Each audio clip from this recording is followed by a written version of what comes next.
Hey everybody, welcome to week 5. We're finally in the middle of the term. I'm sure you're excited about that.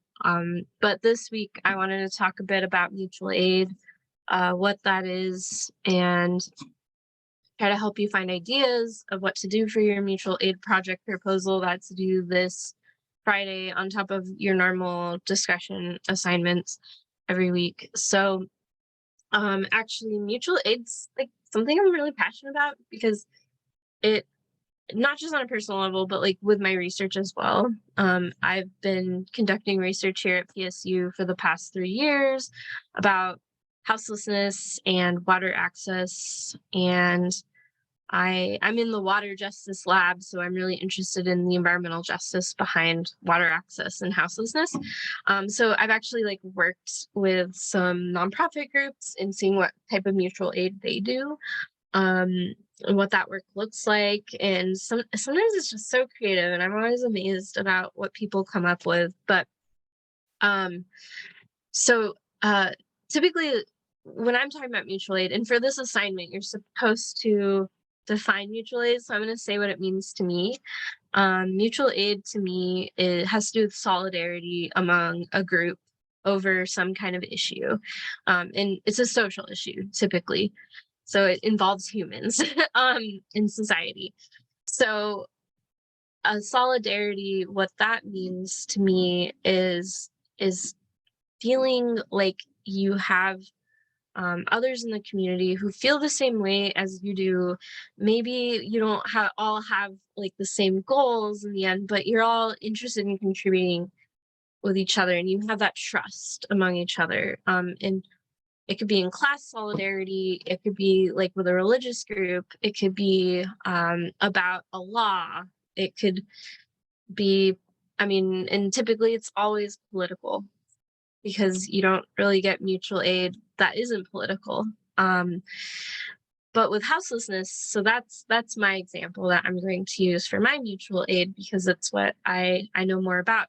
And you may know more about like a certain issue or feel particularly interested in a certain issue, like maybe abortion is really important to you, or school shootings, or drag show bans, or anti-trans legislature, um or gun control, or I mean even gun rights. I mean, it can go both ways, I guess, but typically it's for people who groups of people who have like been marginalized or hurt by something. So houselessness is a really obvious choice, I think, for mutual aid because people who are unhoused are very much at the margins of society in a country that is super highly developed. When basic resources like water, shelter, and food are commodified, you're going to typically get people who are insecure financially and with their housing situation. And so you're going to get, and when there's very little public funding, as there has been for like housing, and like housing projects or something to that effect, or even just food and stuff like that, healthcare, you're going to get people who are at the front lines of poverty. And those are typically people who are unhoused or housing insecure. And so with my research, I was working with a group called Sisters of the Road, and they're a nonprofit here in Portland. And originally they were in the 70s, they were born, and they were a cafe that did more of a barter system. So people who were unhoused or impoverished could come in and still get food and coffee, just like anyone at a restaurant. But instead of paying with money, they could pay with something else that they had. And this is like a really great form of mutual aid, being able to have more inclusive ways to get the resources you need, but also feeling like you're contributing as well. Because I mean, humans want to contribute typically. And so, but Sisters of the Road does that, But they also have a social justice division part of what they do as a nonprofit, and that mutual aid has a lot more to do with going to city council and doing public testimony on issues around houselessness right now. And they also are working with other houseless nonprofits around the country, just about like things like keeping sweeps from happening. Sweeps are when um, a, a city official comes and gets rid of someone living in a tent, and they may throw their stuff away or they may hold it for a few days so they can get it. But yeah, it's like when they get kicked out of where they're currently staying. And that's like one of the biggest issues that people have uh, living on the streets is having to constantly move because you're getting kicked out all the time. But some other forms of mutual aid I've seen within the houseless community doesn't just have to do with distribution of resources. That seems like a really obvious thing, like, oh, well, people are needing food, water, and they can't buy that. So we'll give them or like distribute that among that group of people. But there are more than just distribution of resources to do mutual aid. It can be in the procedural realm where if there's like laws being made or some sort of official decision making happening in an area, like in the city of Portland, you can go to, like I said, go to city council and testify or kind of do some lobbying in a way, reaching out to local city commissioners or the mayor or the governor, some state representative maybe, and talking to them. But also, one of the more, I think, interesting things that people have done to do mutual aid for unhoused folks here is helping them find an address to use in order to get a driver's license. A lot of the times, like, people won't have a driver's license or they don't have their birth certificate or they don't have their social security card, and if you don't have those things, it's really hard to get a job, because you kind of need that for your I-9 and stuff when you get a job. And so you in order to get a driver's license, though, you need to have a physical address. And if you don't have a physical address, you don't have a driver's license or state ID, not even just a driver's license, but like an ID of the state.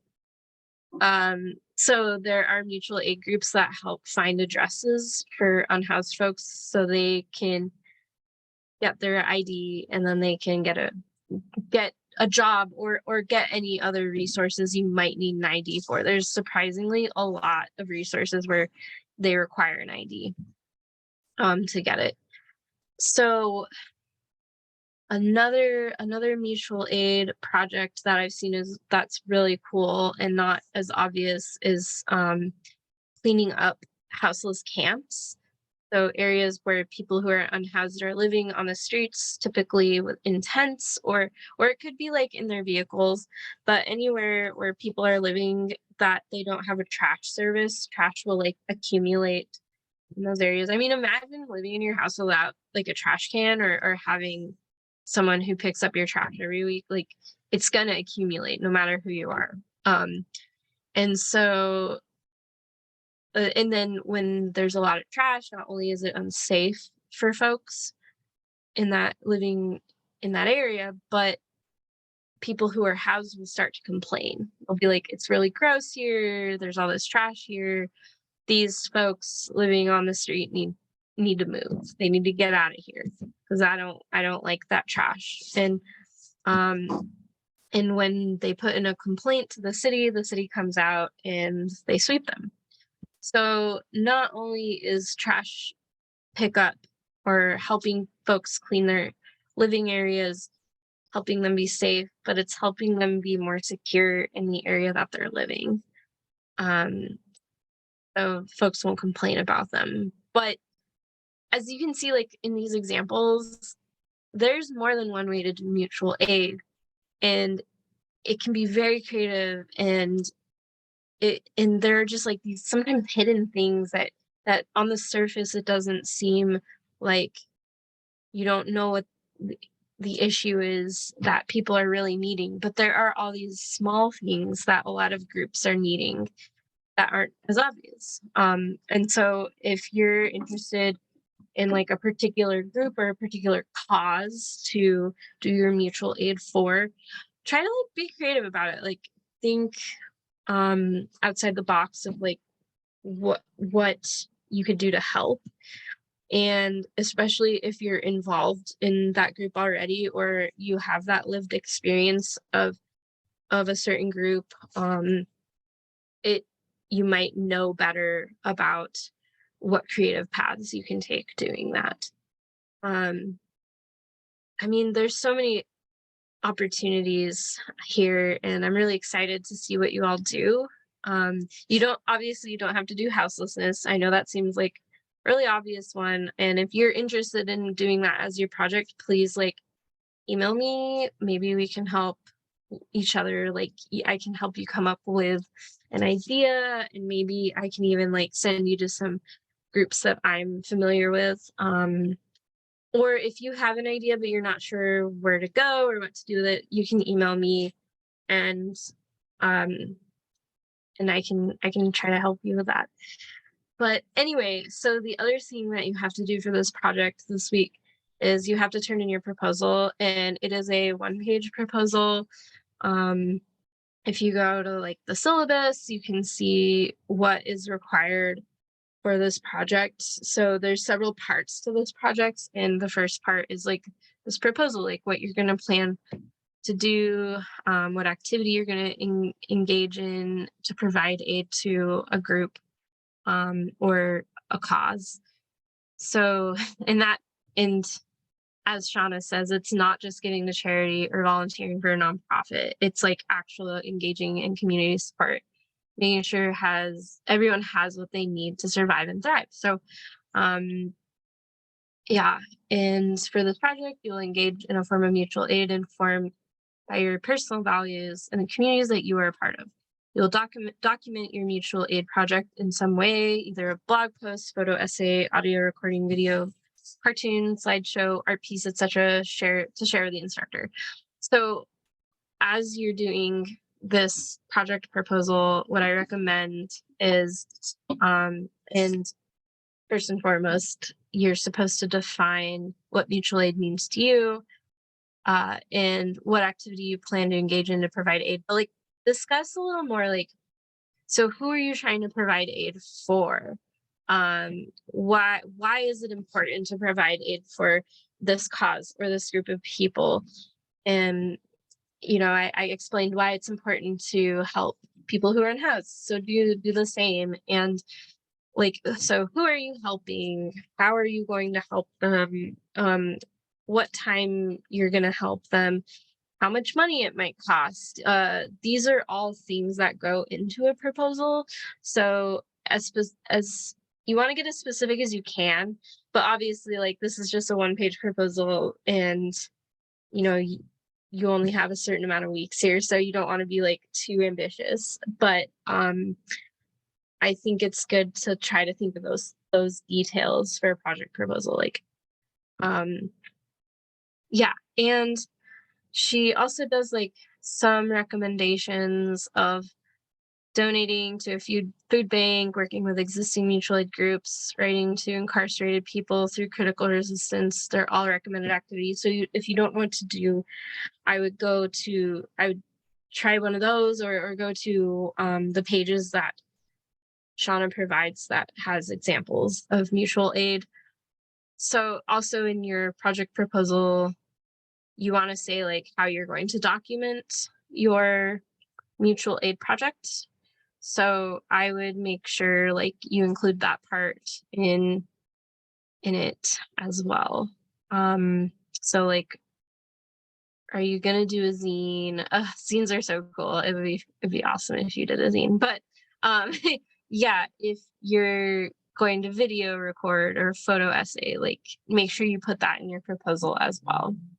Um, and like I said, try to be as descriptive about it and try to give those details. And I know I said like to put like your cost or your budget for it, and it's better if you can do it free, of course. But in most project proposals that are outside school, you want to include budgets. So sometimes it's good to include a budget. And even if it's like a fake budget.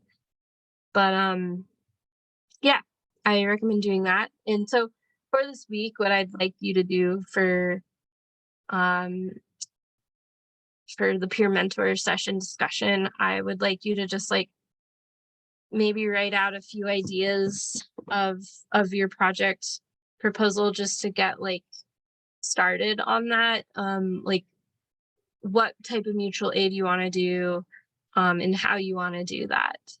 So just like write a couple sentences about your mutual aid, what you plan on doing. Doesn't have to be anything uh, really long, just a couple sentences here. And that way, actually, it can help other people in the class see what other people are doing. So there's more examples. So the more you share, the better for the other students in the class. But anyway, that's due on Sunday nights on May 7th at 11:59. If you have any questions, feel free to email me. Thanks for watching this whole video. I really appreciate that. But have a great week, y'all.